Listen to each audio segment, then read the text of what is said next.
memiliki Engkau, mengenal Engkau.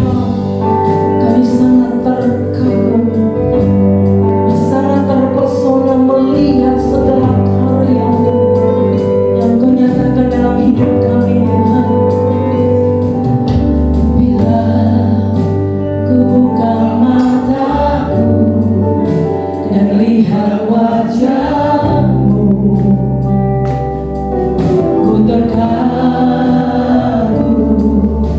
Bila ku lihat hidupku dan karya tangan-Mu, ku tersanjung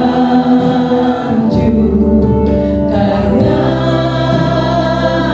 semua yang baik dalam hidupku itulah karya-Mu. Kau beri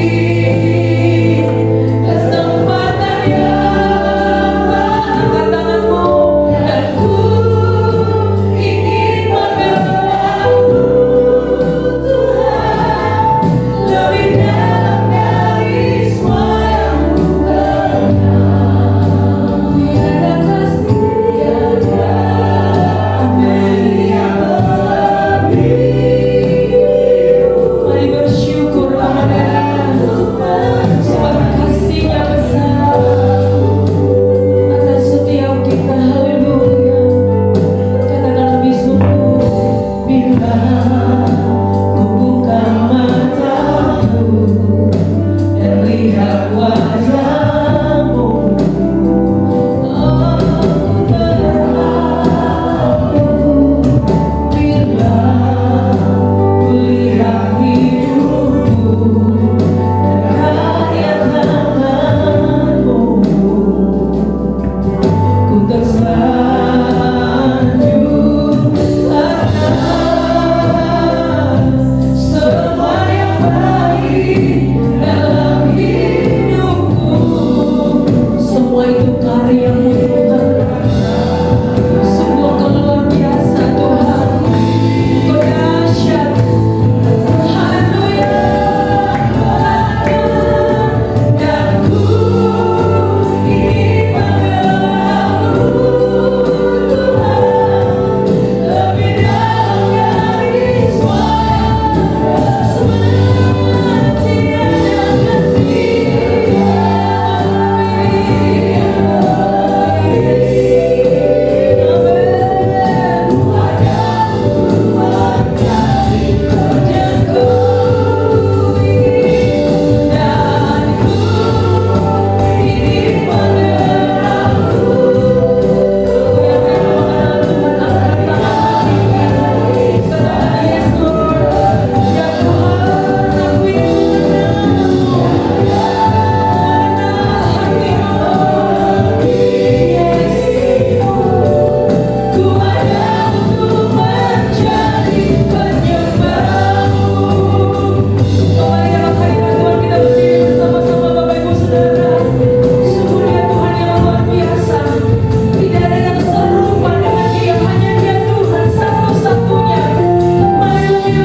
izinkan kami boleh menyenangkan hati-Mu Tuhan. Lewat pujian, lewat penyembahan ini, biarlah Engkau disenangkan hatinya Tuhan. Terima kasih Tuhan. Terima kasih Tuhan. Sekarang hamba berdoa untuk setiap kata demi kata yang boleh diucapkan.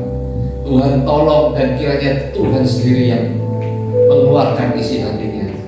Dan kami juga berdoa untuk setiap anak-anak-Mu yang mendengar firman ini.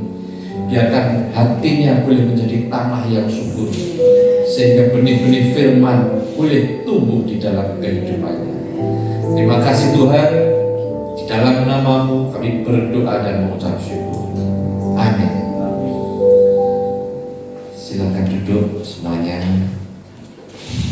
Selamat tahun baru Imlek Sin Chun Kyong Hee. Ya, malam ini saya menggantikan Pak Irwan. Mestinya Pak Irwan yang tugas, tapi Pak Irwan lagi sedang check up kesehatan keluar, sehingga saya harus menggantikan. Ya, saya malam ini pengen bahas satu topik namanya menaklukkan pikiran kita. Ya, pikiran itu masuk dalam jiwa. Ya, orang dunia ada yang ngomong gini, musuh terbesar kita adalah siapa? Adalah diri kita sendiri. Pernah dengar itu? Bukan orang lain, bukan dunia luar, tapi musuh kita terbesar adalah diri kita sendiri. Kenapa bisa gitu? Apa kita ini melawan kita sendiri? Bukan gitu maksudnya. Tapi pikiran kita ini yang kadang mengendalikan, membelokkan jalan kemana kita mau melangkah. Minta tolong kecilin sedikit bisa ya? Ya, kelihatan sinyalnya. Yang ada sinyalnya, yang sendirian. Oke, ya makasih. Jadi pikiran ini yang membuat arah perjalanan kita mau kemana. Saudara, dulu saya waktu pertama mau kerja, itu karena kita ini tidak punya nyali, kerja itu bareng-bareng sama beberapa teman. Paling gampang tuh kalau lulusan anak sekolah itu paling gampang kerja apa? Jual beli mobil. Waktu itu, zaman itu Jakarta itu kalau mobil murah saudara.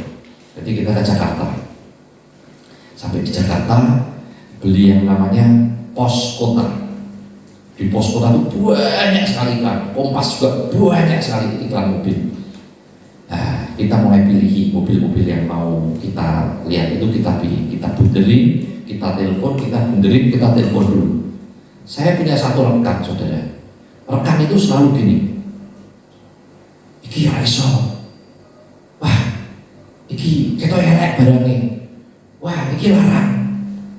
Sehingga singkat cerita misi kita ke Jakarta ini belum, dan akhirnya cancel. 2 kali lagi, gitu lagi saudara. Waduh, saya berpikir, nah kan kita mesti ngitung ini sudah ongkos, biaya dan lain-lain. Tapi semua mentah di permulaan. Di permulaan itu apa? Di awal ini sudah mentah semua. Akhirnya setelah 2 hari lah mungkin waktu itu tidak jalan, tidak melihat satu mobil pun, hanya di kolom, tapi tidak ada yang dicek. Akhirnya saya ngomong sama dia, wes gini, nek kowe ndak cocok karo wani tak deloke dhewe wis. Saya kesel saudara karena lho ini ate kerja kok. Akhirnya tak lihat sendiri saudara. Dan saudara tahu Begitu dari sekian banyak mobil, saya selalu dapat, dan selalu saya bawa pulang dan selalu ada hasil. Artinya apa? Bukan kesulitan yang nyata, tapi pikirannya yang sudah menghalangi kita untuk jalan. Berarti ya? Jadi yang diomongkan orang sekuler itu apa? Musuh kita terbesar pikiran kita. Kadang pikiran kita itu sudah DCI, istilahnya DCI rencana Tuhan. DCI sebelum Tuhan itu sampai ke situ, kita tuh sudah ngeblok dulu. Wah, ini iso. Wah, ini banyak masalah. Ya, kenapa kita harus? Lah terus piye? Kayak gitu kan kita tidak bisa kerja semua. Oke, kita sekarang lihat di Filipi 2 ayat 5. Kita baca bareng-bareng. Oke, kita baca bareng-bareng ya. Hendaklah kamu dalam hidupmu bersama menaruh pikiran dan perasaan yang terdapat juga dalam Kristus Yesus. Nah, ini maksudnya, pikiran kita tuh harus selaras yang terdapat dalam Kristus Yesus. Kenapa? Karena Tuhan tahu pikiran kita itu banyak jahat. Pikiran kita tuh banyak tidak baik. Ada yang sombong, ada yang selalu mementingkan kepentingan kita sendiri, ada yang banyaklah saudara. Jadi banyak sekali pikiran-pikiran kita yang berjalan sakarape diri, semau kita sendiri. Nah sekarang di saat kita bertobat, di saat kita sudah mengenal Tuhan, Tuhan minta apa? Menaruh pikiran dan perasaan yang juga terdapat dalam Kristus. Kenapa? Kenapa begitu? Karena Tuhan meminta kita serupa dengan Kristus. Kenapa Tuhan ngomong kita harus serupa? Karena jelas kita tidak serupa. Hati kita ini hati yang tidak baik, saudara. Hati kita ini wesel, penuh banyak, istilahnya banyak bulu-bulu yang harus kita resiki. Nah, ini salah satu gimana kita harus membersihkan. Kita taruh pikiran dan kita taruh perasaan yang terdapat dalam Kristus. Lihat Allah saudara, sing namanya Kristus dicaci maki, pernah balas? Tidak pernah. Dihujat juga tidak balas. Ya toh? Dan yang paling parah lagi, dia harus mengorbankan dirinya buat kita semua. Nanti saudara, bisa bayangkan loh, bisa bayangkan. Piye coba pikirannya, bisa pikiran itu cuman lahir, cuman buat disiksa, cuman buat benerin orang, cuman buat nebus orang lain. Jadi dia lahir itu bukan buat dirinya, tapi buat orang lain. Sedangkan kita sendiri selalu berpikir apa? Untuk apa? Kita selalu berpikir semua, saya ngomong, manusia selalu berpikir untuk rugi. Aku untuk apa? Saya dapat apa? Saya kalau begini saya dapatin apa? Saya kalau begitu dapat apa? Ya toh, apalagi kayak saya ini saudara. Saya ini kan pedagang saudara. Saya itu selalu menghitung yang namanya untung rugi. Jadi itu buat saya ini suatu pergumulan yang gampang. Saya selalu membawa yang namanya wah, untung peraya, rugi peraya. Nah, itu kebawa dalam pikiran saya. Sedangkan di saat kita masuk dalam Tuhan, kita harus menundukkan pikiran saya. Saya harus bisa menghentikan yang namanya pikiran saya untuk apa? Ya, salah satunya apa? Hitung-hitungannya. Hitung-hitungannya itu wes meremet saudara. Kayak ya contoh lah kayak kemarin itu saya sempat disuruh mengisi khotbah di luar pulau saudara. Waduh, saya mikir, aduh aku kayak repotnya kok ini jauh kayak gitu, waktunya berapa lama. Akhirnya saya tuh bergumul saudara, bergumul berhari-hari, tapi saya tuh mau nolak tidak berani saudara. Saya terus ngomong sama istri saya, piye nanti aku nolak, aku wedi, tapi aku tidak nolak. Aduh, bayangin sekarang keluar pulau tiketnya aja berapa saudara, belum hotelnya saudara. Jadi situannya tuh jalan semua saudara, ngerti ya? Nah, saya cuma ngomong, Tuhan, aku salah, ampuni aku Tuhan. Tapi kondisiku lagi tidak memungkinkan.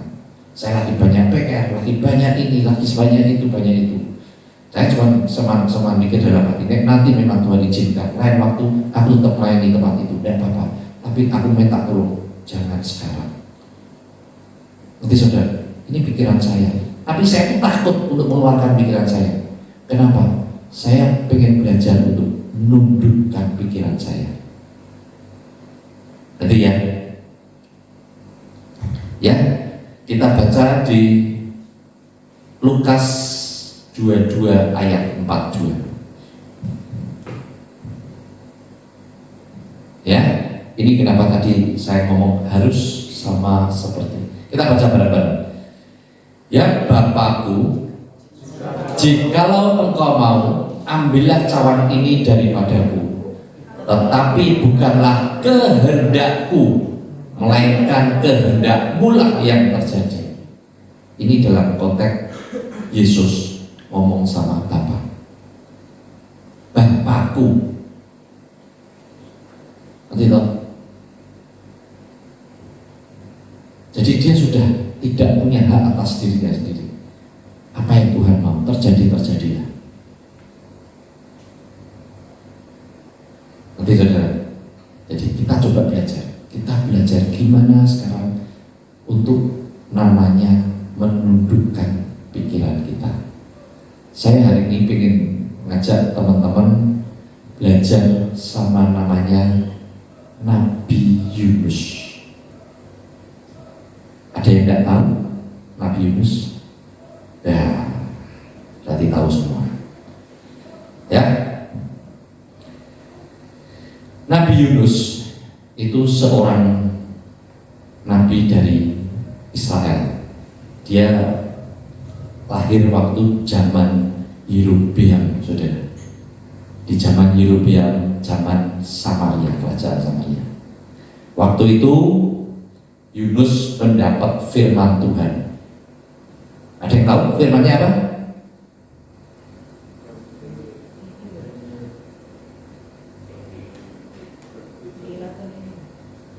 Apa?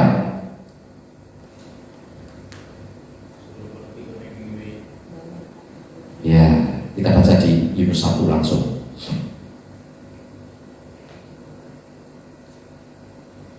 Bisa tolong bacain Kak Jun?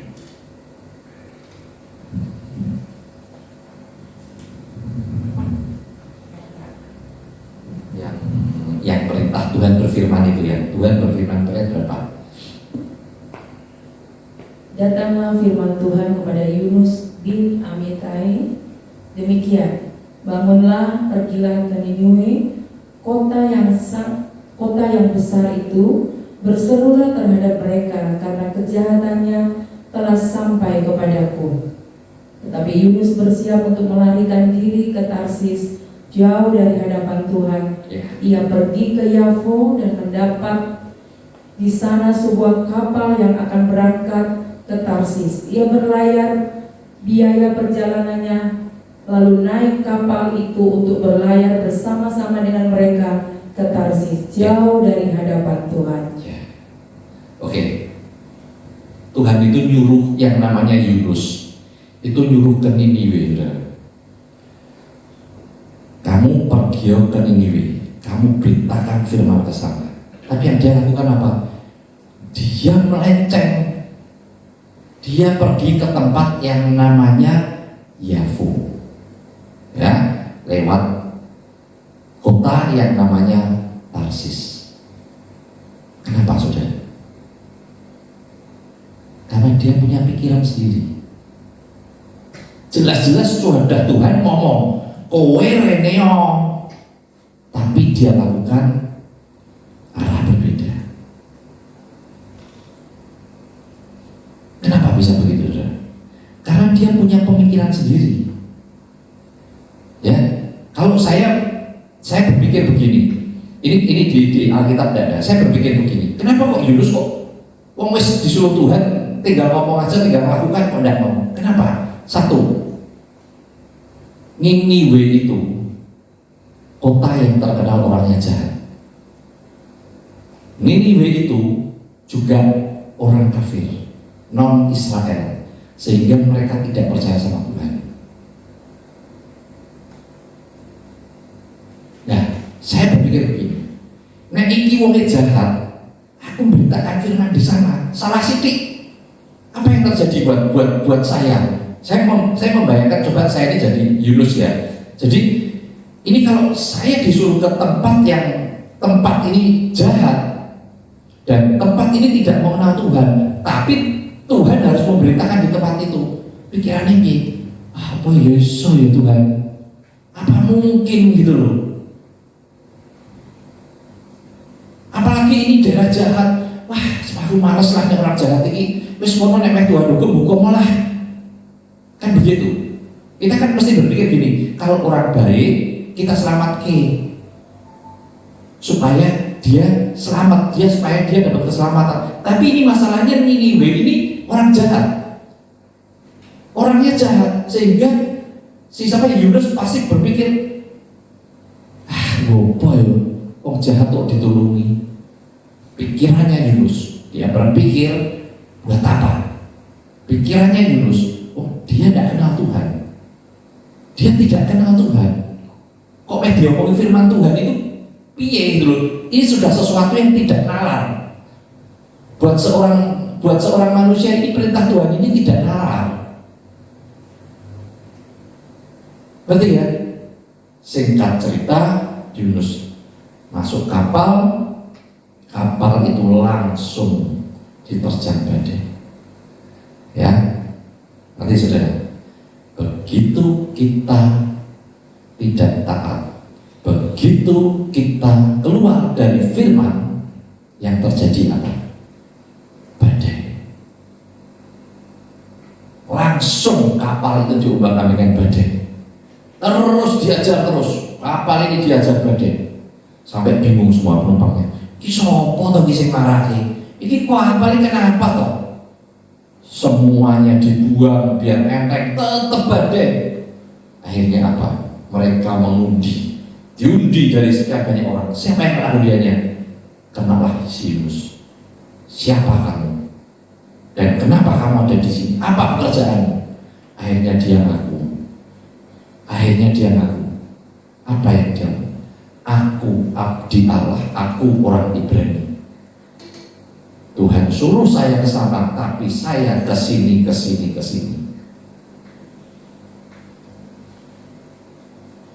Bisa ditangkap saudara? Di saat kita keluar dari firman, di saat kita keluar dari perintah Tuhan, di saat kita mulai keluar dari ketaatan kita, badai datang. Begitu badai datang, semua ketakutan. Akhirnya apa? Singkat cerita, Yunus dilempar. Ini jadi kayak cerita playgroup ya, apa? Sekolah minggu. Padahal saya tidak pernah ikut sekolah minggu. Ya, jadi Yunus ini jadi akhirnya apa? Dilempar ke laut, saudara. Dilempar ke laut, dimakan ikan besar. 3 hari 3 malam dia ada di dalam perut itu. Akhirnya apa? Akhirnya dia berpikir, dia berpikir, waduh, kok aku kok ndak iso ya melawan perintah Tuhan. Akhirnya apa yang dia lakukan? Kita lihat di Yunus 2 ayat 9 ya. Kita baca bareng-bareng.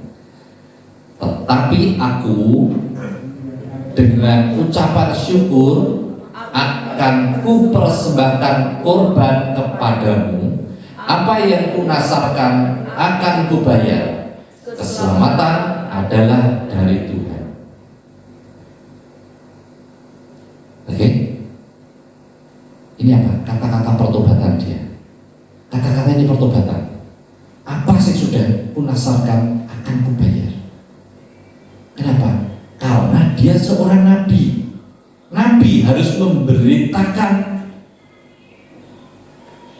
apa yang Tuhan sampaikan, tapi dia tidak menyampaikan. Artinya apa? Dia tidak melakukan sesuatu yang harus dia lakukan. Oke? Begitu dia ngomong begini, apa yang terjadi? Lanjut lagi. Ayat 10 lagi. Ada? Oke, bisa dibantu Kak Jun?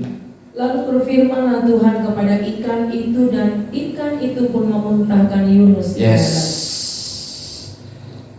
Begitu dia bertobat, langsung apa yang terjadi?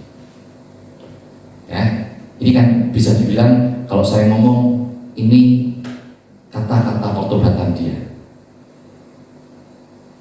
Dia baru ngomong, ya wis Tuhan, tak lakuke. Dan hebatnya dia melakukan itu dengan ucapan syukur. Biarpun orang ini harusnya bersungut-sungut karena dia tidak sependapat, pikiran dia tidak sependapat dengan pikiran Tuhan. Tapi ya wis Tuhan, terima kasih wis untuk badai, wis untuk ikan, wis untuk dan lain-lain. Akhirnya apa? Ya wis, aku akan lakukan asalku. Begitu dia ngomong gitu, apa yang terjadi? Berfirmanlah Tuhan kepada ikan itu, dan ikan itu memuntahkan Yunus ke darat. Coba saudara, wis gimana ceritanya? Coba.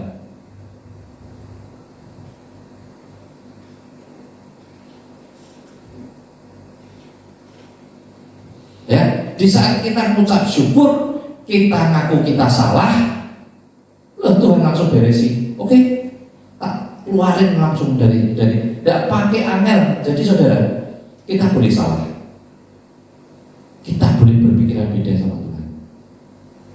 Tapi kalau kita terus gegeni, terus kita megang terus kesalahan kita, artinya apa? Kita akan berjalan dengan pikiran kita sendiri.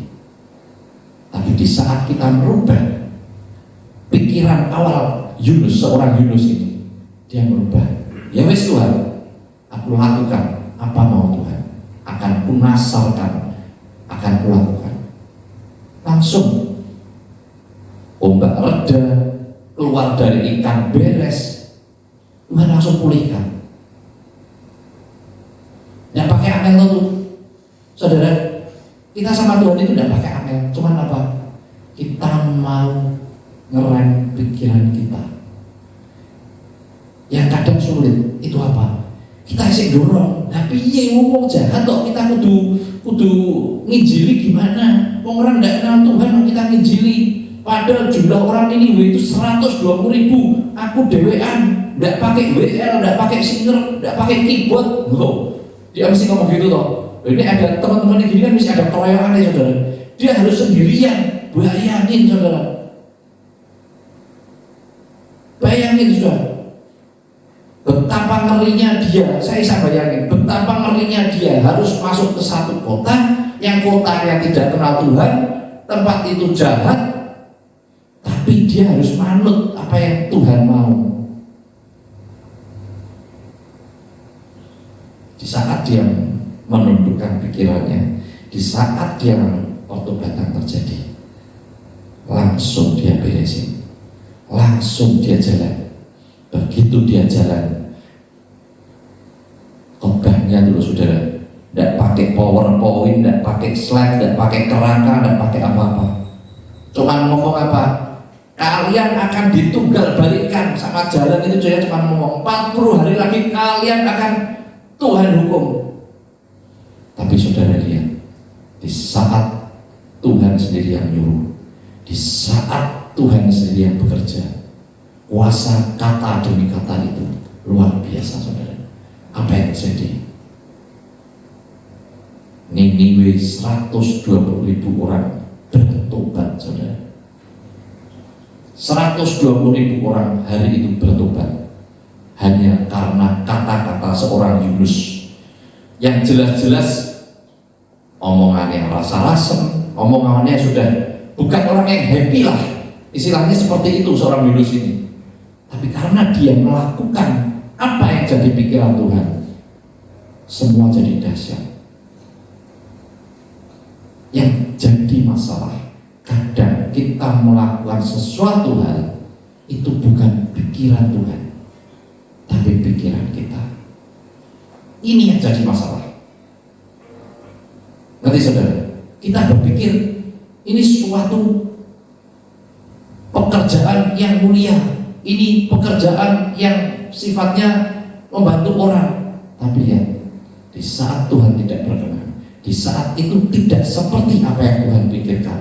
Bahkan kadang setiap pekerjaan ada motivasi-motivasi di belakang kita. Itu sudah pasti Tuhan tidak berkenan. Dan pikiran-pikiran itu pasti bukan pikiran dari Tuhan.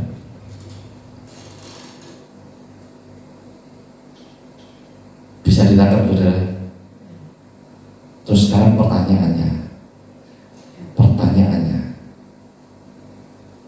kalau kita bisa menaklukkan pikiran kita, itu gunanya buat apa? Ya, ini saya kasih sedikit gambaran.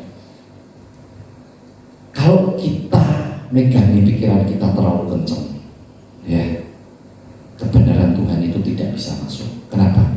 Karena kita podoenya kali kebenaran. Kita podoenya kalau ini standar kebenaran. Sehingga apa? Kita ini punya satu standar, di mana standar ini seakan-akan sebuah kebenaran. Dan kadang kita berkicap, kita bisa berkata, oh ini dari Tuhan, karena ini baik, karena ini buat orang lain. Belum tentu, saudara. Belum tentu. Sekarang pertanyaan saya, apa salahnya Yunus ke Yafo? Apa salahnya ke Tarsis? Yafo bukan tempat sesuatu yang tidak lebih jelek daripada Niniwe. Misalnya, oh dia mau dugem di Yafo, mungkin bisa jadi Tuhan marah. Tapi katanya sebenarnya tidak seperti itu.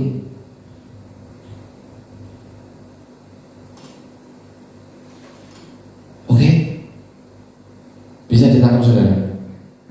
Nah, masalahnya orang mesti tanya, lah Tuhan berfirman sama Yunus, sedangkan sama kita Tuhan bisa ngomong enggak?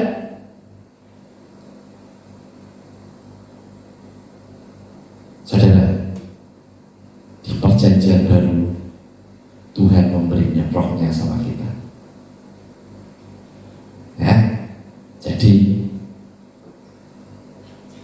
banyak nyembah, banyak doa, itu akan melatih kepekaan kita, akan melatih kita ini kayak roh kita ini hidup semakin kuat. Di saat roh kita hidup kuat, kita ini punya kepekaan lebih. Roh ini nanti akan menuntun kita. Di saat kita melakukan sesuatu yang tidak benar, hati kita tuh tidak akan damai sejahtera. Di saat kita melakukan sesuatu yang tidak dalam perlindungan Tuhan, roh Tuhan ini akan mulai ngudek. Tapi di saat kita ini keras, roh Tuhan akan sulit. Kenapa?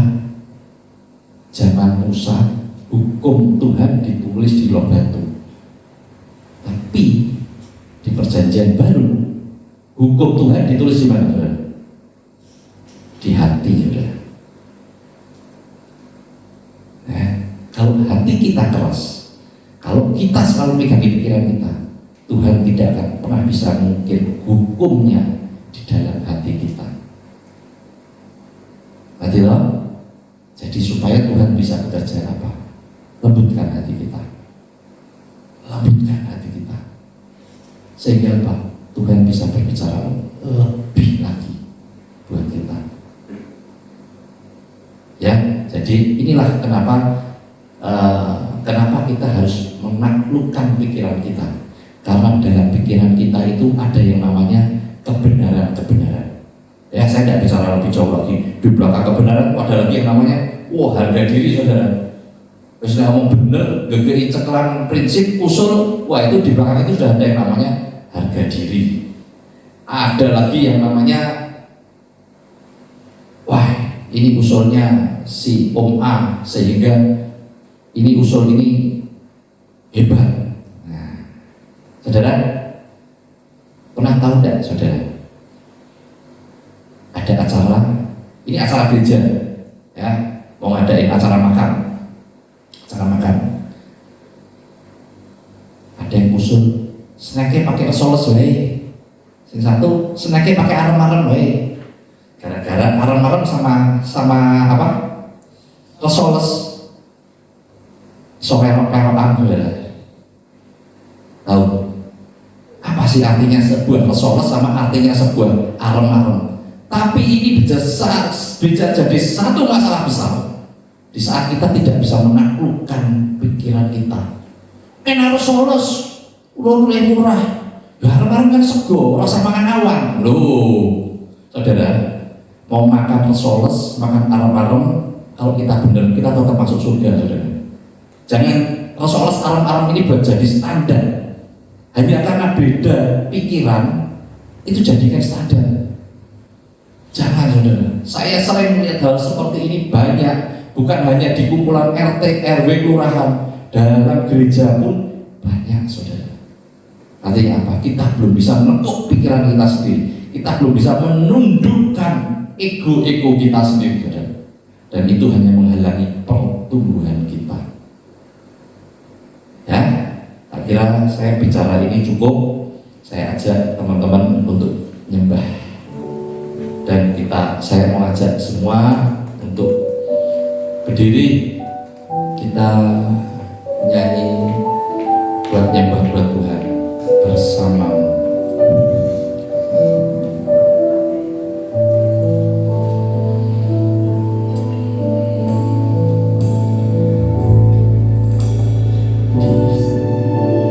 Musim hidupku selalu kulihat setiamu, melewati badai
menjadi hati yang subur, di mana setiap benih firman ditaburkan akan tumbuh dan terus tumbuh. Materaikan setiap firman yang sudah Tuhan taburkan malam ini, sehingga kami boleh menaruh pikiran dan perasaan kami serupa dengan Yesus Kristus, sehingga kami terus boleh layak berjalan bersama Allah. Terima kasih, terima kasih, Terima kasih Tuhan. terima kasih.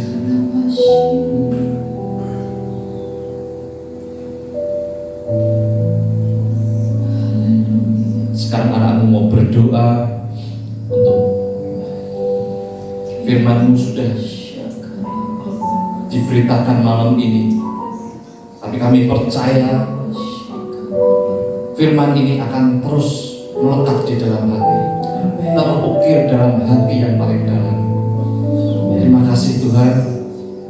Sekarang kami mau memberkati setiap anak-anak-Mu ini dengan damai sejahtera, sukacita, sehingga mereka boleh kembali ke rumah masing-masing dan boleh menjadi berkat juga untuk sanak saudara dan keluarga yang lain semua. Terima kasih Tuhan. Hanya di dalam nama-Mu kami berdoa dan mengucap syukur. Kita sama-sama katakan amin. Tuhan, sebentar dulu sejenak Bapak Ibu Saudara. Sebelum kita pulang, kita akan mendengarkan beberapa pengumuman. Ya, setiap hari Kamis pukul 11 siang ada menara doa di tempat ini. Kami mengajak Bapak Ibu Saudara untuk bergabung dalam acara ini. Demikian pengumuman, sampai jumpa kembali. Ada lagi? Oh, oke.